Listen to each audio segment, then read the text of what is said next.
Welcome everyone to our webinar series. My name is Ruth Wilcock and I'm the Executive Director of the Ontario Brain Injury Association.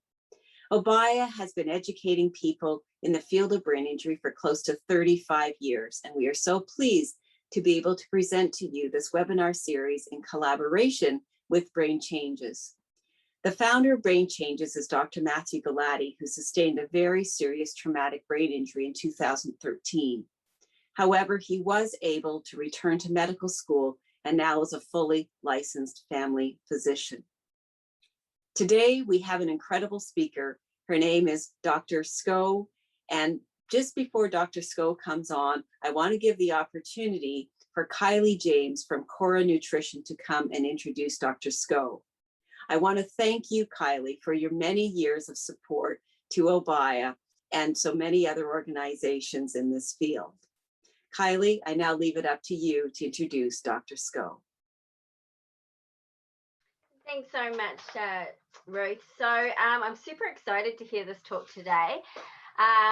So Dr. Mary Scow holds a Bachelor of Science and a PhD in Nutritional Sciences from the University of Toronto. Mary is a former Vanier scholar whose research has informed policy debates at Queen's Park and Toronto's Board of Health. In addition, she is an avid science communicator who is devoted to spreading the word about the importance of eating well as a means to prevent disease and live optimally.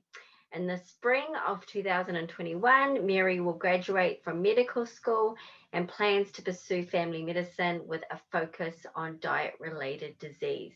So super excited to hear this talk on brain food and how to eat for optimal brain health.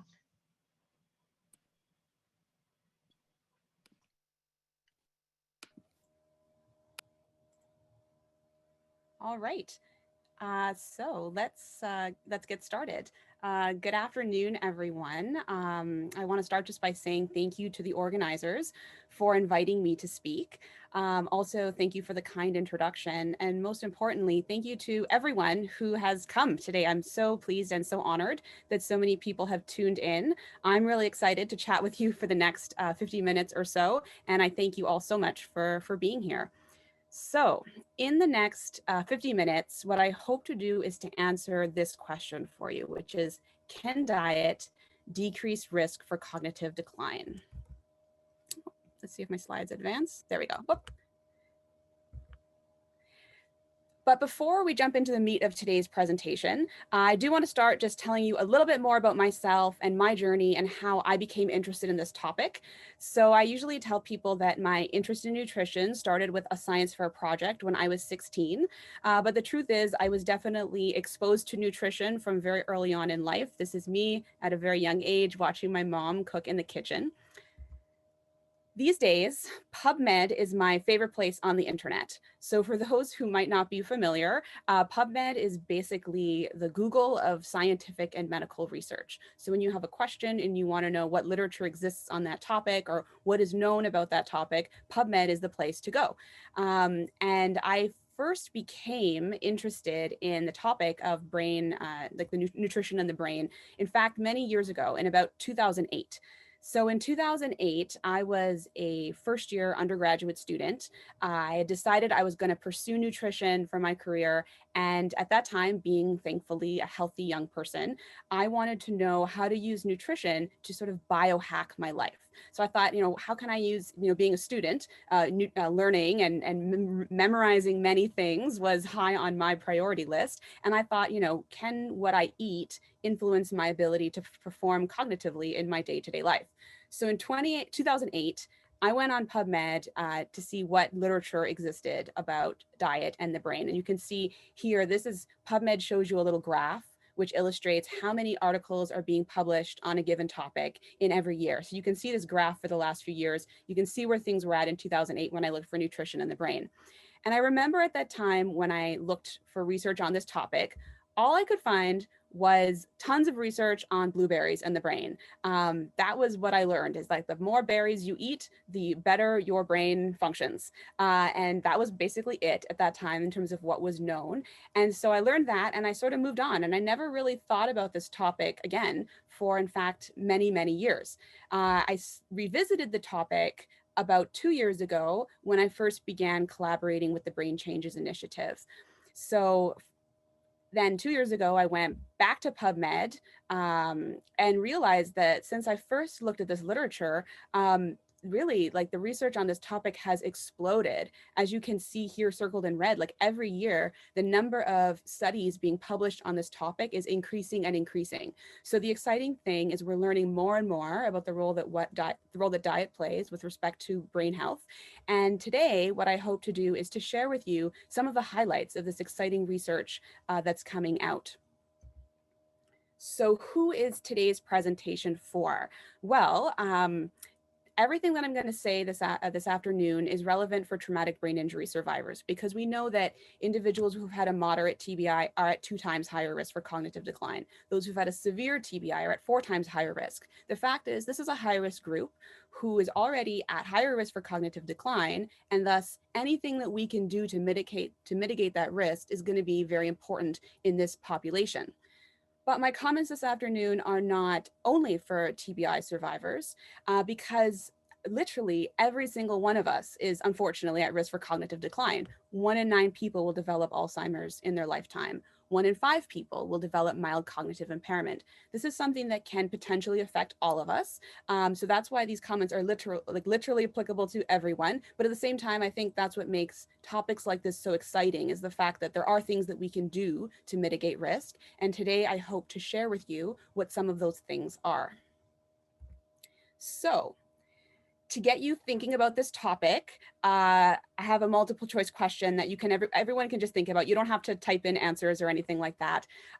So what type of vegetable do you think has the greatest ability to prevent cognitive decline? Do you think it is leafy greens? Is it cruciferous vegetables, or is it root vegetables? I'll give you a second to think about that. And the answer is dark leafy green vegetables. I will explain why. So first, remember there are a lot of different types of dark leafy green vegetables. We're talking spinach, kale, collard greens, the whole list, as you can see, many different options in this group. This is the study where this information came from. So this is a study of 13,000 women that they followed over many years, looking at what they were eating and then doing cognitive testing on these women. And what they found in this study is that the women who ate the most dark leafy green vegetables had the greatest cognition down the road in terms of their ability to perform on the tests that were being done on them. So dark leafy green vegetables are good for preventing cognitive decline, but maybe you're wondering how and why. Why does this work? How does this even happen? Let's talk about that for the next couple minutes. So dark leafy green vegetables are very rich in a particular type of nutrient called carotenoids. I imagine many of you probably haven't heard of carotenoids before. They're a nutrient that doesn't get talked about as much as I think they should. And the term carotenoids doesn't refer to a single nutrient. In fact, it's a whole family of nutrients. There may be as many as 100 or more different compounds within this family.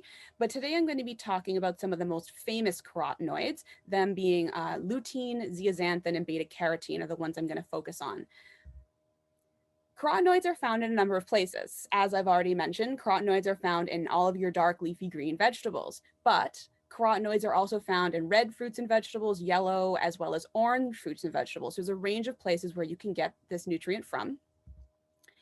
And the old saying, you are what you eat, is actually quite literal when we're talking about carotenoids, because when you eat carotenoids, those nutrients end up collecting in your liver, they collect in your eyes, in your skin, in your fat, and relevant for today's presentation, these carotenoids end up accumulating in your brain. So I hope that you'll never think about these foods the same way again after today's presentation, because your brain, in fact, is full of carotenoids. So every time you eat leafy greens, yellow bell peppers, or carrots, what you're eating is literally going to end up inside your brain. You literally are what you eat. But what are those nutrients doing when they get there? In order to understand what those nutrients do in our brain, I want you to think about your neurons. Neuron is just the fancy word for brain cell. So everybody has, 80 something billion neurons in their brain, and that's how the brain functions, all of these neurons working together. And in order to understand the role that carotenoids play with respect to these neurons, I have a little analogy. I want you to think of your brain cells as being like this castle. So just like this castle has many important things going on inside, your brain cell has a lot of important things that it has to do. And just like this castle has a wall that you can see in this picture that surrounds it, your brain cells also have a wall. And the wall has a very important function because without the wall, invaders can get in, bad things can happen. The wall is essential in order to protect this castle. And your brain cells also have a wall that's important to protect them. So what happens is when you eat carotenoids, those carotenoids end up in the wall that surrounds your brain cell. And their job there is that they protect the brain cell from damage. They protect it from any sort of thing that might be attacking it, that it might be exposed to. Those carotenoids are there to ensure the brain cell's safety and survival. This is a study where they actually looked at the carotenoid levels in elderly populations and compared those who had really good cognitive performance to those who didn't perform as well on cognitive tests. And what they found is that people who had more higher levels of carotenoids in their blood, guess what? They tended to perform better on cognitive tests. This is a study particularly of Alzheimer's patients, and they found the same thing. When you compared those who were diagnosed with Alzheimer's to those who weren't diagnosed with Alzheimer's had higher levels of carotenoids, while those who were unfortunately had lower levels. And this here is a very interesting study because this is a study where they took not elderly people, they took 50-year-old people who were healthy, and this is a randomized controlled trial. So it's a very rigorous study, a very high level of evidence. And what they did is at the start of the study, they did cognitive testing on all of these 50-year-old individuals. Then for 6 months, these individuals ate one avocado every single day. And then after 6 months of eating an avocado every single day, they performed cognitive tests again. And guess what? Those who were eating the avocado every day outperformed those who were in the control group who were not eating an avocado every day. And the scientists thought that this is because avocados contain lutein, which is a type of carotenoid, and lutein is a very important carotenoid in terms of brain health. So let's talk about avocados for a second. So as I just mentioned, avocados contain this particular type of carotenoid, which is called lutein. And the important thing that you need to know about lutein is that lutein is the most abundant carotenoid in the brain. So it is there in higher levels than any other carotenoid there is.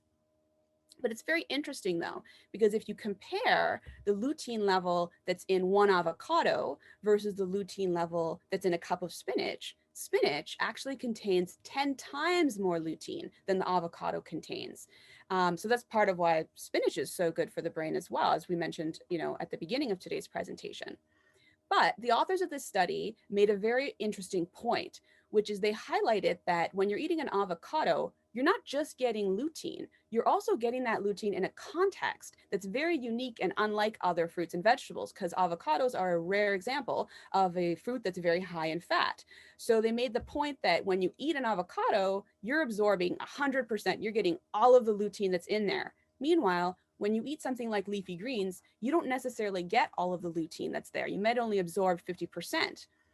But then that being said, if you do the math, even though you don't get as many of the lutein, you get as much of the lutein out of the spinach, you still would then theoretically get 5 times more lutein just because it had so much more to begin with. So I thought this is very interesting. In preparation for today's presentation, I did a quick Google search to see, what is the internet saying about nutrition and brain health? And it's very interesting because this is one of the first hits. It's a WebMD article looking at, eating smart for a healthy brain. And it's funny when you read these articles, what nutrient or what food is always mentioned. Avocados are always mentioned in these articles. But what food is not mentioned? Leafy greens, despite the fact that leafy greens have even more lutein than the avocados. And there's a very simple and clear reason for this. It has to do with the level of evidence. So that study that I showed you about the avocados is a randomized controlled trial. Randomized controlled trials are the most rigorous and highest level of evidence, and the avocado has that behind it. Meanwhile, even though the leafy greens have 10 times more lutein and thus potentially much greater potential to improve our brain health, the leafy greens are only backed by observational studies. This is a lower level of evidence, and thus perhaps not as rigorously understood or demonstrated. The reason I'm telling you this story is because I want to remind you that all of the knowledge and information that we have about, in the field of nutrition science, at least, is a product of research, which is an important thing. But at the same time, all of the research that is being done is a product of who is willing to pay for that research, right? Money produces research, which produces knowledge and information. And I think this is really important to highlight, because what I didn't tell you when I shared that avocado research with you is that that study happened to be funded by the avocado industry. Now, I'm not saying that to devalue the study. I think avocados are excellent and they're very healthy. And I've eaten a number of avocados this week myself. So I'm not trying to devalue that research in this context. I think it was quite rigorously performed and believable. I believe their results. But at the same time, it's just to illustrate that that's why you see, for example, avocados being mentioned in every article about brain health, but you don't see leafy greens. It's just because no one has paid for that study to be done yet. And thus we just don't hear about that, even though it's a food with a higher level of lutein. So this is just to remind you that evidence is important. It's very, very important. But at the same time, it's important to always remember that evidence also has its own limitations. So I started talking a little bit about the absorption of carotenoids a minute ago, right? We said in the context of lutein, you only absorb about 50% of the lutein that's in leafy greens. But now I want to switch gears and talk a little bit about the absorption of another carotenoid, and hopefully illustrate for you that when it comes to nutrition, it's not what you eat that matters, it's what you absorb. So in order to get you thinking about this topic, I have another multiple choice question. So this time, this is about beta carotene, so another member of the carotenoid family. And my question for you is, when you eat spinach, how much of its beta carotene do you absorb? And I should mention also, beta carotene is another carotenoid that has been linked with improved cognitive performance. So when you eat the spinach, do you get 5% of the carotenoid, beta carotene? Do you get 45%? Or do you get 65%? I'll let you think about that for a second, and I will reveal the answer. So in fact, when you eat leafy greens, particularly spinach, you only absorb 5% of the beta carotene that it contains.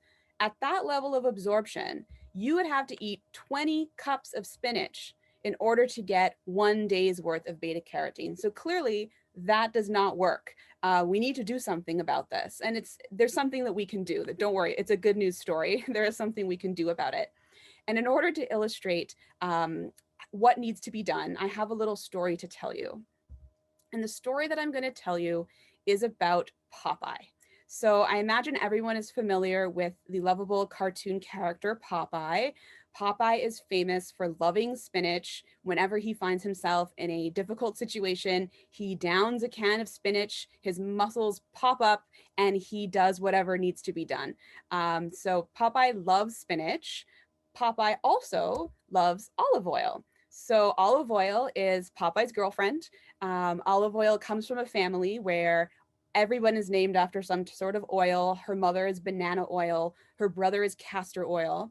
And I think it's really neat that if you think about the two things Popeye loves spinach and he loves olive oil, those two things are really meant to be together. And that's because when you combine your spinach or any leafy green with olive oil, or technically any oil or fat, that increases the absorption of the carotenoids in those leafy greens. And there is a really elegant study which illustrated this really well. So in this study, they fed people the exact same salad, except they fed it to them in two ways. They fed them this salad first with fat-free dressing, and then they fed them the exact same salad with regular dressing. And with the regular dressing, they were getting about 2 tablespoons of oil. And guess what? When they ate the salad with the regular dressing, they absorbed 40 times more beta carotene, 40. So as you can see, the idea of having fat-free dressing is actually a really bad idea. When you eat your salad without fat, you're not getting what that salad offers you. And that's why things like fat-free dressing are unfortunately like a very misguided, bad idea. I have to admit, I used to do this. I used to eat salads without dressing, thinking that was really healthy and I was going to like cut down on my fat intake, but it's 100% the wrong thing to do. So don't buy fat-free dressing. When you're eating salad or any kind of vegetable, it's important to have at least a little bit of fat there in order to aid your absorption. Now, I have to say, I really love this Popeye story. I wondered about so E.C. Seeger is the creator of Popeye, and he created Popeye in the 1930s. And I was just like, how did he come up with this? Like, was this planned? Is this just a really nice coincidence?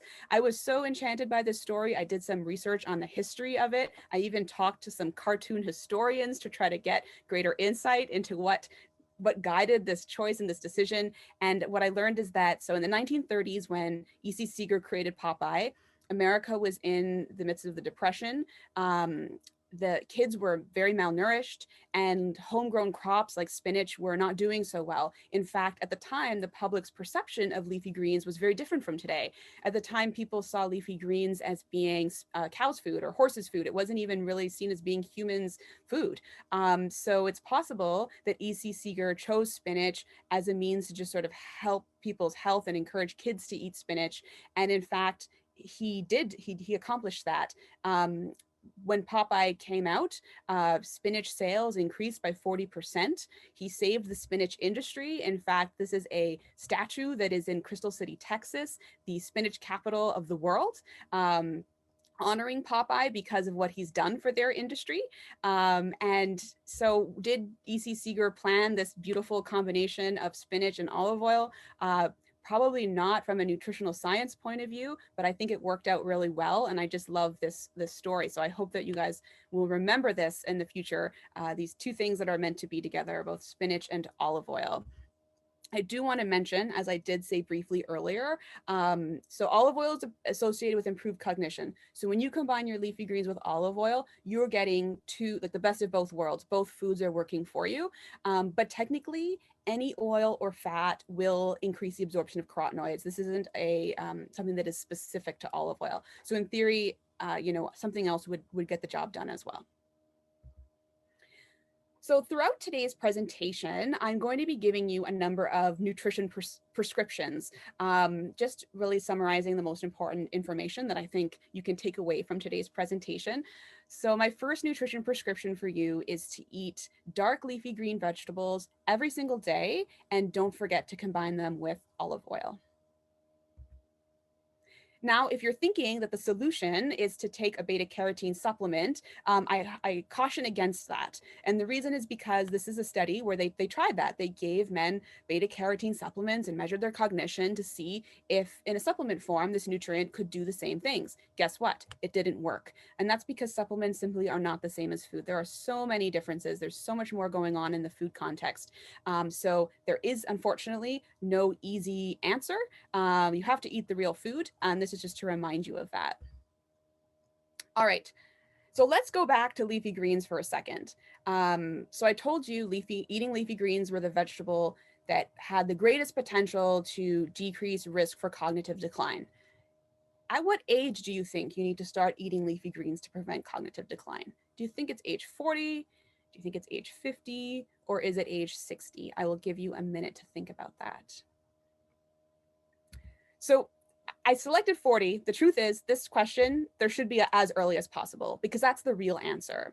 The reason I made the answer 40 is because of this particular study. So this is another analysis of the same population I spoke to you about at the beginning, 13,000 women. They followed these women starting in 1978. And this study was published, I think, in the 2000s at some point. And what they found is that the carotenoids that these women were eating in 1978 predicted their cognitive performance 30 years later. So that's really remarkable because it means what you're eating today is potentially going to affect your brain health not only today, it does affect your brain health today, but also 30 years from now. So when we're talking about eating to prevent cognitive decline, the truth is you can never start too early. The earlier you start, the better. They did show in this study that the carotenoids that the women were eating later in life made a bigger difference. So you can't do it all early and then stop. But the point is, the earlier you start, the better. And when I say the earlier you start focusing on eating for your brain, the better, I literally mean as early as possible. We know that even the infant brain accumulates carotenoids, particularly lutein. We know that the infant brain has a higher concentration of lutein compared to adults. And guess what? The amount of lutein that's ending up in that infant brain, it's a product of what the infant is eating. So if a baby is being breastfed and its mother is eating a lot of carotenoid rich vegetables, guess what? Her milk has more carotenoid rich vegetables, and thus her baby accumulates more carotenoids in their brain. And then if a baby's being fed formula, whether or not they're getting lutein and carotenoids depends on which formula they're being fed, because not all formulas even contain lutein. So this whole issue of eating for optimal brain health is a bigger issue that starts really early in life, and there's many considerations and many things that we need to be thinking about in order to optimize the health of, of our loved ones and of our patients. If I still have not motivated you about the importance of eating leafy green vegetables and carotenoid rich vegetables, I have one more form of motivation, and this one is in the form of vanity. So remember when I was showing you this little stick human and talking about how you are what you eat, and I talked about the different places where the carotenoids end up. Well, one of the places I mentioned is that carotenoids also end up in your skin. That's correct. So if you look at this little diagram here, you can see that the carotenoids end up in the epidermis. And just like the role that the carotenoids play in the brain, where they're protecting our brain cells from damage and protecting our brain cells from aging, when you have more carotenoids in your skin, guess what? Those nutrients also protect your skin from aging. So they're not just good for the brain, they're also good for the skin. So for keeping both a healthy mind and a healthy look, carotenoids are really your go-to best friend. I do want to go back to this multiple choice question that we started with when I said to you, what type of vegetable has the greatest ability to prevent cognitive decline? The answer was leafy greens, correct. But the truth is, all of these vegetables pictured in that particular study were shown to have a very large effect on preventing cognitive decline. Cruciferous vegetable also did great things. Root vegetables also had a great effect. In terms of the statistical analysis, the leafy greens were like a little bit better, but they all play the same role and they all do many of the same things. So really, when it comes to preventing cognitive decline, I want you to remember that the more vegetables you eat and the greater variety as well, the better. It really does come down to that. I always feel kind of silly when I tell people that the most important thing they can do is to eat as many vegetables as well as fruits as possible, because it's one of those pieces of advice that's, it's just sage advice. It's the thing that your grandmother might tell you. It's really a very simple piece of advice, but it's really the most powerful and most important advice that anyone can give you. So even though I've been studying nutrition for over a decade now, the best piece of advice I have is this, not just for the brain, but also for everything. It's all about eating vegetables and fruits. It is that simple. So my next nutrition prescription for you is to strive to eat as many different types of vegetables as possible every single day. So as I said, this is a very simple piece of advice and simple tip. But because I have been spending so many years studying nutrition and trying to understand what these foods do for us, I want to spend the next couple of minutes showing you one of the unique ways that vegetables improves our health. It's not just the role that they play in delivering these particular nutrients, which we then, take up into our brain and other parts of our body. There's many things these foods are doing for us. So in order to explain to you another reason why vegetables are so important for your brain and for other reasons, I would like to talk about bacteria. I bet you didn't think that's what I was going to say, but I do.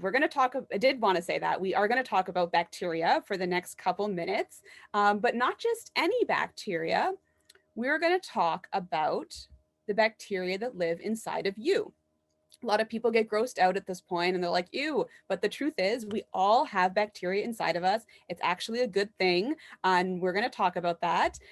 to get you thinking about this topic, I have another multiple choice question. How much bacteria do you think the average person has inside of them? Do you think it's 1/4 to 1.5 pounds, 1 to 2 pounds, or is it 2 to 6 pounds? I'll give you a second to think about that. And the answer is 2 to 6 pounds. Now, this is an active area of research, and scientists are trying to figure out, the exact amount. It probably varies person to person, and maybe this number will change as we learn more. But for now, what we know is that we all have literally pounds of bacteria inside of us. And those bacteria mainly live in our large intestine, as illustrated here. So you can see they're happy bacteria, they're good. They work for us, they help us. This is how you want things to be. A few more facts about you that you probably didn't realize. So these 2 to 6 pounds that we all have is what scientists sometimes call the microbiota or the microbiome. Within those pounds, there's 500 to 1,000 different species of bacteria, 7,000 different strains of bacteria. And in fact, scientists estimate that there is more bacterial DNA inside of you than human DNA. In fact, not just a little more, 100 times more. So the fact is, we got a whole lot of bacteria inside of us, and they are doing, it's really an ecosystem. We have an ecosystem inside of us, and they are doing many things for us, which I'll show you in a minute. But within that 2 to 6 pounds of all those different species and all those different strains, there's a mix. Some of the bacteria that live inside of us are very good and they help us, and scientists call those probacteria. But then there's also some bad bacteria. And when I say bad bacteria, I'm not talking about like E. coli and salmonella, those ones that like really make you sick. These bad bacteria are just ones that don't work as well for you as you would like or as you would need. So problems start to happen when your large intestine starts to look like this. When these bad, angry bacteria start to grow and proliferate and outcompete the good bacteria, you are starting to be at risk for a number of different things. And the reason these bad bacteria are a problem is because these bad bacteria talk to the immune system. In fact, both of the types of bacteria talk to the immune system. When the good bacteria pick up the phone and talk to the immune system, they say, how's everything going? We're just chilling down here in the large intestine. All is good. Life is good. The immune cells are very happy and pleased to receive that message from the good bacteria. And your immune system sends out signals of calmness that makes your body feel good and well and all is good. But what happens when the bad bacteria pick up the phone and talk to the immune system? Well, now the immune cells are getting a different signal. Now the immune cells are a little worried about all of the things that the bad bacteria are telling them. This results in the immune cells releasing, really creating a state of chaos inside the body and what some would call inflammation. This is a problem because those inflammatory signals that the bad bacteria tell the immune system to release then flood your whole body. They're throughout your whole bloodstream, and this also has implications for your brain. Let's talk about the brain again for a second. So just like every brain cell has that wall that surrounds it, your entire brain, because it's so important, has a wall that surrounds it as well. We call that the blood-brain barrier, and I've illustrated that here with a brick wall to help you imagine that, your brain, it's surrounded by this brick wall. Bad things are not supposed to get in, and the truth is, most of the things that are floating around in your bloodstream don't get into the brain, even the bad things, because the blood-brain barrier keeps them out. However, one of the unique things about these chaotic immune signals, what scientists call cytokines, is that these immune signals do get across the blood-brain barrier. And then they enter the brain, and that has many potential consequences for brain health. While we're on this topic of the blood-brain barrier, I also want to highlight, remember the carotenoids that we talked about at the beginning of today's presentation? Well, part of why they're so uniquely helpful for the brain is because they are one example of a rare nutrient that does get across the blood-brain barrier, and that's how they get into the brain and then take up residence there and then help you. So now I've shown you what those good and bad bacteria can do. The question is, how do you maintain a healthy balance of these good and bad bacteria? Well, another thing that I hope you'll realize from today's presentation and never see your food the same way again is the fact that every time you eat, you are not just feeding you. You are feeding all of the bacteria that live inside of you, and they are hungry, and they like what they eat what you eat. So what you eat determines who flourishes inside of you. Good bacteria, they like to eat fruits and vegetables. They like to eat whole grains. They like to eat beans and legumes. And the reason for this is simple. It's because good bacteria eat fiber. On the other hand, bad bacteria, what do they like to eat? Well, bad bacteria like to eat, all that yummy stuff that people like. This is what bad bacteria thrive on. And when you eat more of these foods, you promote the growth of the bad bacteria. And now you know what that does when they call up the immune system and tell them about what's going on. Let's take a moment and talk about fiber. The thing that makes fiber so unique among nutrients is the fact that fiber survives digestion. So most of your foods are digested in the stomach and in the large intestine, and all of their nutrients are absorbed. And what's sent to the large intestine is just the waste, what's going to be gotten rid of, but not fiber. Fiber reaches the large intestine intact. And the reason is because once it gets there, it feeds these bacteria that live there. It's recommended that women should consume 25 grams of fiber per day and men should consume 38. So right here is what 25 grams looks like. A cup of oats, an apple, a cup of lentils, and a cup of spinach. That'll get you 25 grams. And if you're a man and you need 38 grams, you can add an avocado, which is also a very fiber-rich fruit, which adds another 13 grams.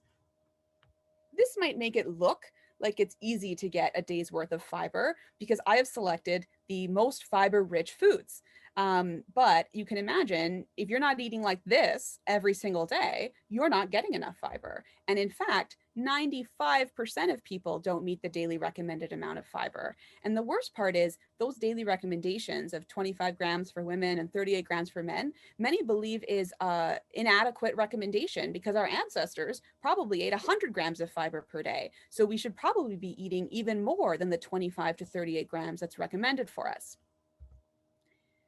So the moral of the story is the more fiber you eat, the more you feed your good bacteria, and thus the more good bacteria you have living inside of you, the easier it is to create and maintain a state of calmness, both in the body and in the brain.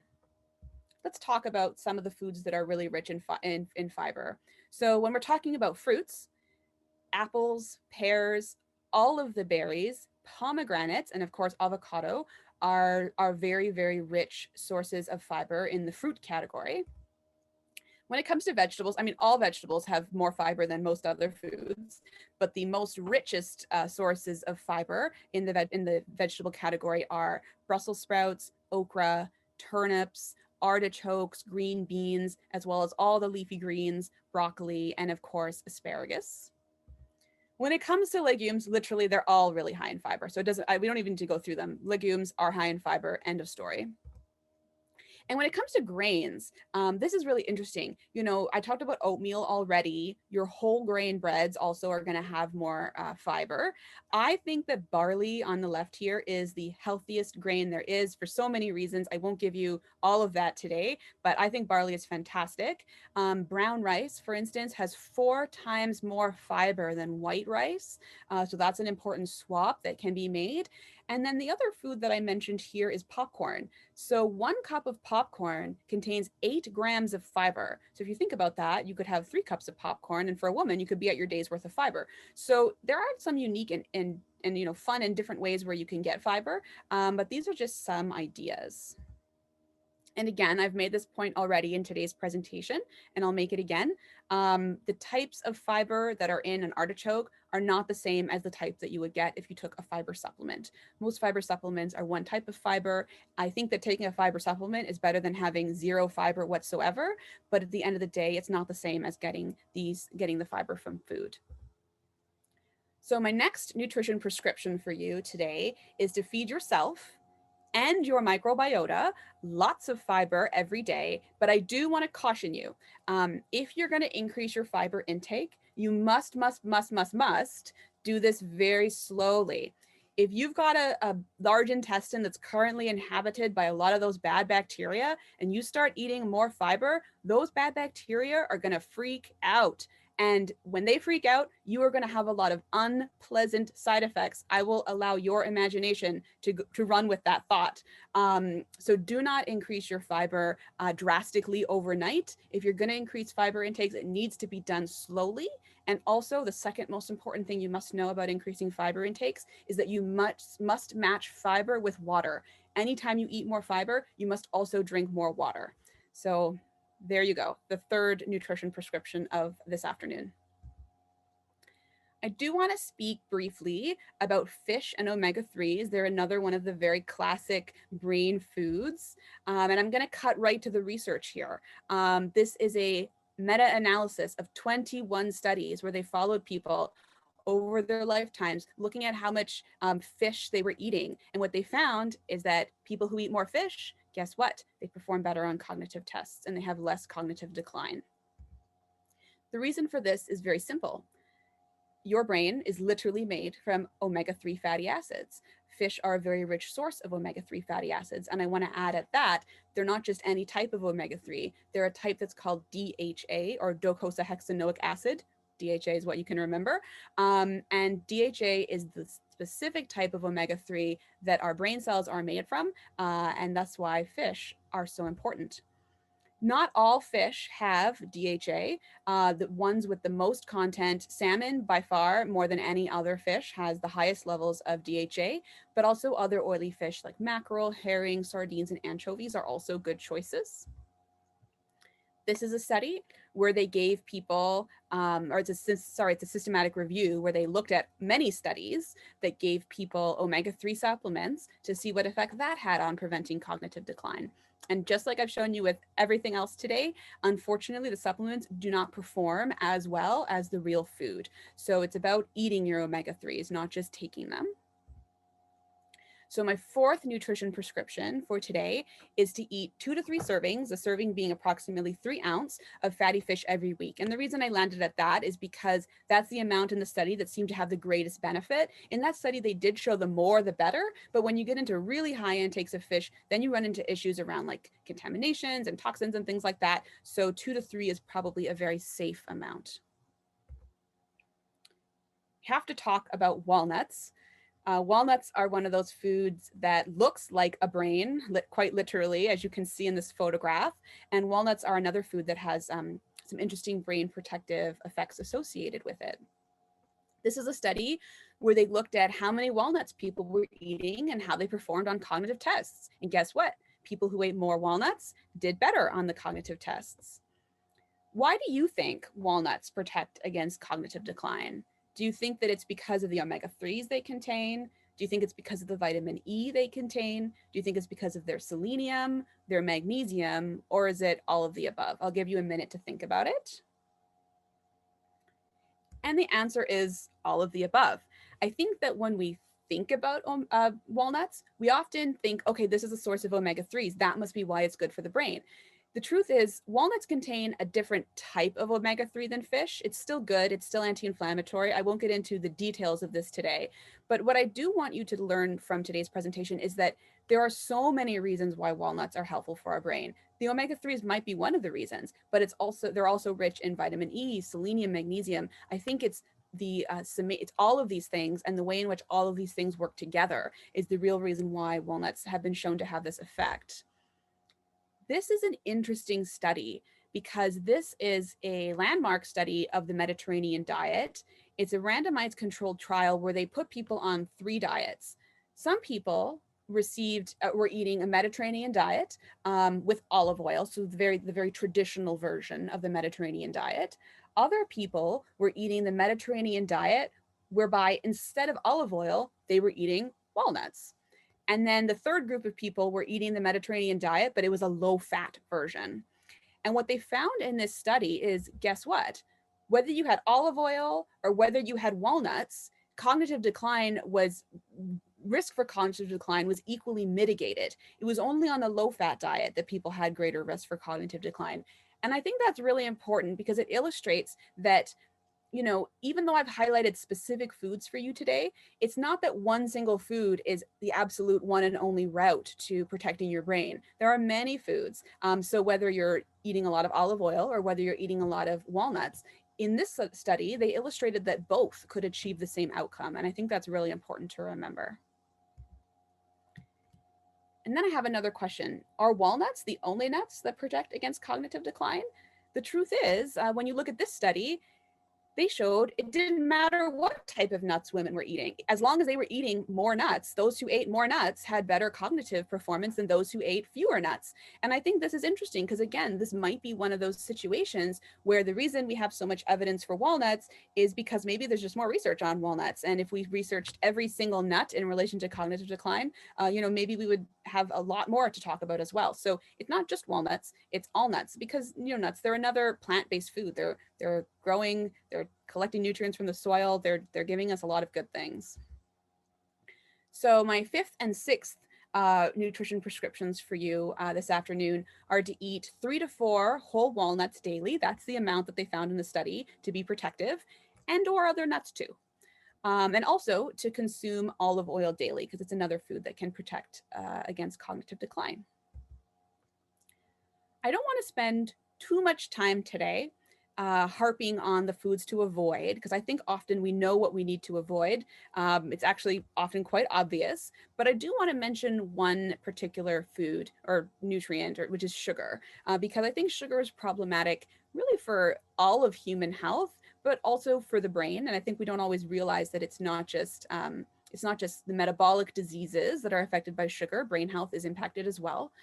And when I talk about sugar, I'm not just talking about the sugar that you find in desserts and baked goods and processed foods. The truth is, white, refined, processed carbohydrates in the body perform and do the exact same things sugar do. It's actually indistinguishable from sugar inside the body. So things like white bread and white rice are problematic for this reason, and sometimes are no worse than pure white sugar.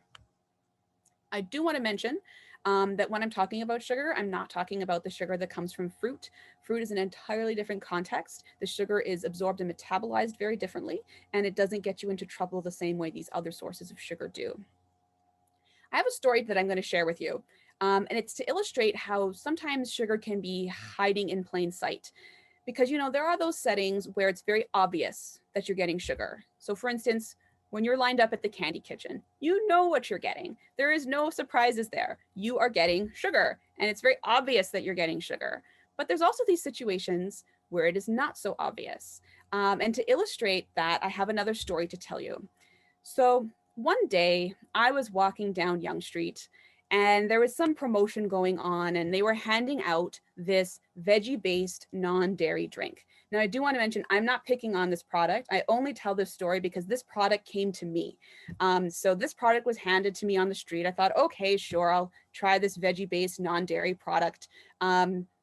Took it home and I tried it. And it's very interesting because when you look on the front of the package, it says that it's unsweetened.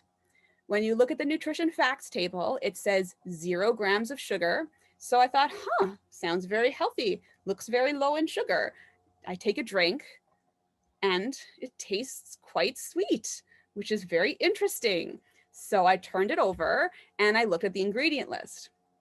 And I've typed out what the ingredient list says in case it's too difficult to read at the top.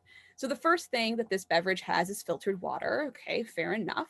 But you look at the second ingredient, and the second ingredient is this quote unquote proprietary vegetable blend. And what they state is within that proprietary vegetable blend is pea protein, tapioca starch, potato starch, protease, and amylase. So we got some proteins and some starches. And then these last 2 items are actually enzymes. So enzymes are things that your body produces to digest food. And to illustrate what's going on here, starch is really a chain of sugar molecules. So starch looks like this. Those enzymes, I want you to think of enzymes as being like scissors. Enzymes are digestive scissors that cut up starches. So what happens when you put starches in the same place as enzymes? Well, those enzymes cut up that starch, and now you've got sugar. So when they put a quote unquote proprietary vegetable blend in their product, what they were really doing was they had come up with a very clever way of putting sugar in a product, but without having to say that they put sugar in a product. So this is just one example there are so many examples of this, of how, sometimes something can literally say it has 0 grams of sugar in it, but that's not totally true when you take a closer look. So in fact, this product really should have said 1, filtered water, 2, sugar, because that's the truth. And the moral of this story really is that if something tastes too good to be true, it probably is. Having been in nutrition for a really long time, people always ask me, what is the secret to healthy eating? And the truth is there is no secret. It's actually very simple and very straightforward. The key to healthy eating is balance. This is very true today. We know that in 500 BC, Plato talked about healthy eating, and he also said it was about balance. And basically, if the foundation of your diet is fruits and vegetables, you will be fine. The details can fall into place. That is really it. It's about balance. It's about the big picture, and it's about ensuring that fruits and vegetables are the mainstay. If you're looking for some inspiration and ideas about how to incorporate the principles that I've talked about today into your life, some members of the Brain Changes team are putting together a cookbook that is forthcoming based on all of these types of foods that are good for the brain. So if you want more information about that, I do encourage you to follow Brain Changes, because that is coming down the pipeline very soon. And before I wrap up today, I do want to acknowledge that at the end of the day, there are many risk factors for cognitive decline, right? It's not just nutrition, it's so many other things. Nutrition is one piece of a very, very large puzzle. And I don't want anyone to leave today thinking that nutrition is the be all end all, or that nutrition is the one and only thing, because it's not. Risk for cognitive decline is a product of many things and the interaction of those things. It's how this puzzle fits together. I like talking about nutrition because I think nutrition is it's one modifiable risk factor. Every day we eat, and thus every day we have the opportunity to make a decision or make a choice that can have a huge impact on our health today and in the long term. So that's why I like to talk about nutrition, and why I think it's an important risk factor to focus on. But at the end of the day, it is one of many, and it's about the big picture. So I started off today's presentation with the question, can diet decrease risk for cognitive decline? And I hope that I've convinced you and illustrated for you that the answer to this question is indeed yes, it can. And okay, so we've talked about a lot of things today, many, many things. I just want to end by quickly recapping some of the most important parts, because I know we flew through tons of information in the last hour. So we started off today by talking about how, there's been a lot of research on blueberries for a long time. So berries are good for your brain. But some research suggests that leafy greens might be the vegetable with the greatest potential to decrease risk for cognitive decline. We talked about how your brain is literally full of carotenoids, that type of nutrient that's rich in leafy greens, and that those carotenoids are protecting every brain cell in your brain, are encircled by these carotenoids. But in order to get the greatest amount of carotenoids from leafy green vegetables, you do need to make sure you're always combining your leafy greens with some sort of oil or fat. Think of Popeye and olive oil. And as much as leafy greens are good, they are one of many vegetables, and all vegetables in total work towards decreasing your risk for cognitive decline. So the more vegetables you eat, the better. And part of that is because every time you eat vegetables, you're not just feeding you, you're also feeding the bacteria that live inside of you. So don't forget, they talk to your immune system, and they tell your immune system what's going on and whether to create a sense of chaos or a state of calm. And those bacteria, of course, they live in your large intestine, and they like to eat fiber. We also talked briefly about the importance of fish and how your brain is literally made of the omega-3s that come from fish. We talked about walnuts, another great brain food. I shared an example of how something tastes too good to be true. It probably is. And finally, I hope that you leave today remembering that at the end of the day, it's all about balance. That is really the most important piece of advice that I can give anybody. It's balance. It's about emphasizing fruits and vegetables.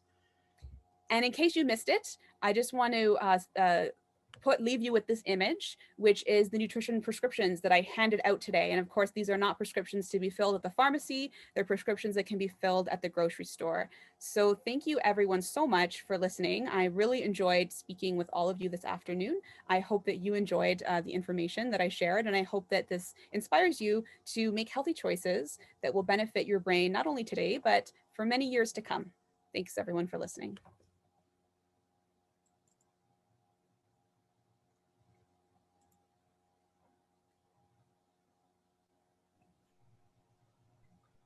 Hi, Mary.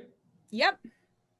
Hey, all I could say is, wow, what a presentation. We're so privileged to have you on our advisory board as our nutrition expert.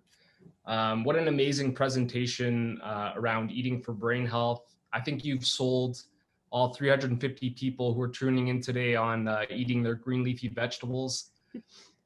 Just before we get into the questions, I wanted to introduce myself and Brain Changes. So I'm Dr. Matthew Galati. I'm the founder of Brain Changes Initiative.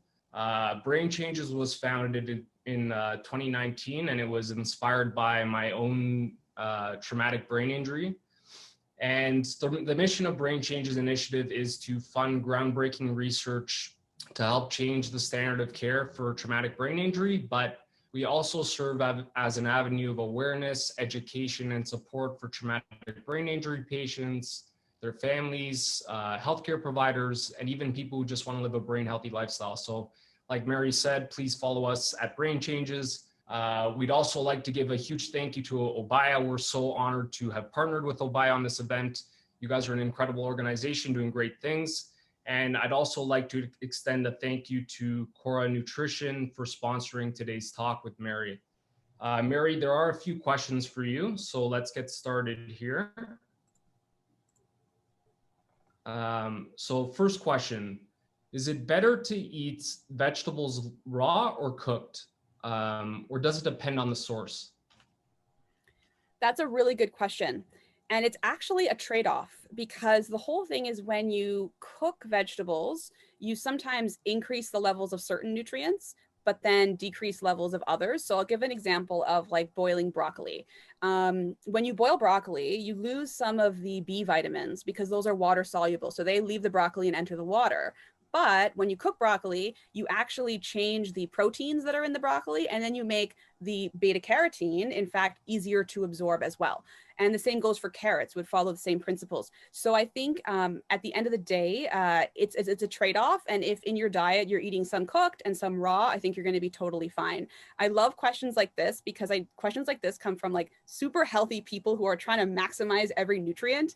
And I think that I usually tell people, if you're eating vegetables, you are doing really good. This like little minuscule detail will not make or break your diet. But great question. And maybe this is one of my own questions, and I know, Mary, we've discussed this before, but in terms of like oils and fats, like, does it matter if cooked versus raw? Can you comment on that? In terms of like cooking different, like heating different types of oils and stuff like that? Yeah. Yeah. So the thing about, for example, olive oil, I talked about olive oil a lot in today's presentation. When you eat olive oil, you're not just getting fat, you're also getting tons of nutrients in the context of that oil. Sometimes when you heat olive oil, you're destroying some of those nutrients. And the other thing is when you heat oils too high, there's a threshold at which then the composition of the oil can change. It can chemically actually become different. So this can become a problem, but it's if you heat it too high. So for example, on low heats, olive oil is fine. On really, really high heats, when it starts smoking, you're going to be losing some of the benefits that you could be getting there. And different oils have different smoke points. So it's something to pay attention to and to look into. I know the whole conversation around dietary fats, I feel could be its own presentation. I didn't even touch it today because I thought there's so many things to be said on that topic of great importance. So maybe that'll be like phase 2 next time. But there's definitely so many more stories yet to tell about all of the foods in relation to brain health for sure. Awesome. That was a great answer. Thank you, Mary. So next question. Oh, interesting. Would avocado on a salad be a fat to help with absorption? Oh, that is a fantastic question. In fact, I almost showed some research. This literal topic has been studied in research. So there's been studies where they've given people salads with avocado, and they've shown that indeed avocado greatly enhances absorption. So I don't know if this person's reading the literature and wanted to like highlight that study, but that study almost made it into my presentation, and then I just ran out of time and it didn't make it in. But yeah, so as I said, any type of fat, it doesn't matter what the type of fat is. Any type of fat is going to help your body to absorb those carotenoids. And the reason is because the carotenoids are fat soluble. So that's why they end up in the brain, because your brain is also made of fat. So in order to get them from your small intestine into your blood, you need to have some sort of fat to allow it to get absorbed. So here's another on the same, I guess, on the topic of oil and fats. As a vegetarian or someone allergic to fish, what do you recommend for omega-3? That is a really good question. So again, I didn't get into the whole omega-3 talk. That's a whole hour in and of itself. The omega-3s also are a family of nutrients. So DHA is the type that literally is in your brain, but the DHA has cousins that can be converted into DHA. So when you eat for example, walnuts and flax seeds, you're getting one type of omega-3, which your body can convert. Now, conversion varies from person to person. We know women can convert, I think, about like 40% of their type of omega-3 that's in walnuts and flaxseed into the DHA type. Men are much less efficient at converting. So if for women, I usually advise, like, I do think that they can try to get their omega-3s from from walnuts and flax seeds. For men, it's a little more tricky. Other options you can pursue are, there are like seaweed based supplements, because that's where the fish get it. Like the fish are eating this like plankton and stuff, and that's where they're getting the omega-3 from. So you can technically bypass the fish and go straight to their food source. But that would only be available in supplement form.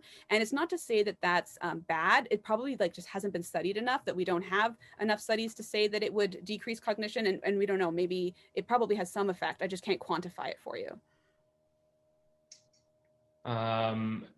Here's another interesting question. I'm not sure if you'll have the answer to this, but does being hypothyroid and on a synthetic thyroid supplement impact your absorption of food?